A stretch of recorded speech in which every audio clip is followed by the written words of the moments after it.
Hi అండి. అందరికీ నమస్కారం. ఈరోజు ఆంధ్రప్రదేశ్ అసెంబ్లీలో జరిగిన నిర్ణయం ఏదైతే ఉందో, అది నిజంగా చాలా హర్షించదగిన విషయం అండి. ఎందుకంటే 13 సంవత్సరాల లోపు పిల్లలకి సోషల్ మీడియా బ్యాన్ చేస్తున్నామని చెప్పేసి చంద్రబాబు గారు ప్రకటించారు.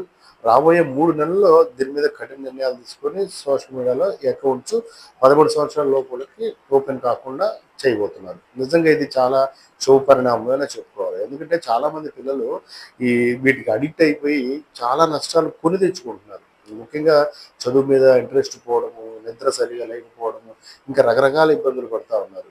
కాబట్టి ఇప్పుడు ఈ ఫేస్‌బుక్, ఇన్‌స్టాగ్రామ్, యూట్యూబ్, టిక్‌టాక్ ఇలాంటి వాటిలో 13 సంవత్సరాల లోపు ఉన్న వాళ్ళకి ఆధార్ కార్డ్‌తో లింక్ చేసి వాళ్ళకి అకౌంట్ ఓపెన్ కాకుండా ఉంటే పిల్లలు చాలా బాగుపడతారు.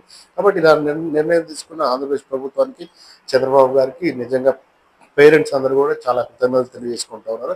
అయితే ఇది ఆల్రెడీ అప్లికబుల్ జరుగుతూ ఉంది.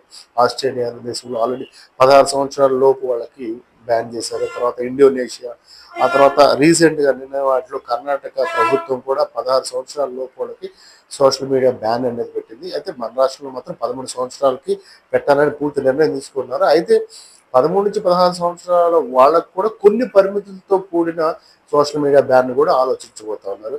ఏదేమైనా ఒక మంచి నిర్ణయం తీసుకున్నారు. పిల్లలు దీన్ని చక్కగా ఉపయోగించుకొని పిల్లలకి మంచి మంచి అవగాహన ఇంకా చదువుకోవడానికి, గేమ్స్ ఆడుకోవడానికి వీటి మీద ఆసక్తి పెరగాలి. ఫిజికల్ యాక్టివిటీస్ మీద ఆసక్తి పెరగాలి కానీ ఊరికే ఫోన్ చూస్తూ వాళ్ళ టైం వృధా చేసుకుంటూ వాళ్ళ ఏకాగ్రతని నష్టపోతూ పాడు చేసుకోకుండా ఉండడానికి ప్రభుత్వం తీసుకునే నిర్ణయాన్ని ఖచ్చితంగా పేరెంట్స్ అందరూ కూడా స్వాగతిస్తూ ఉన్నారు.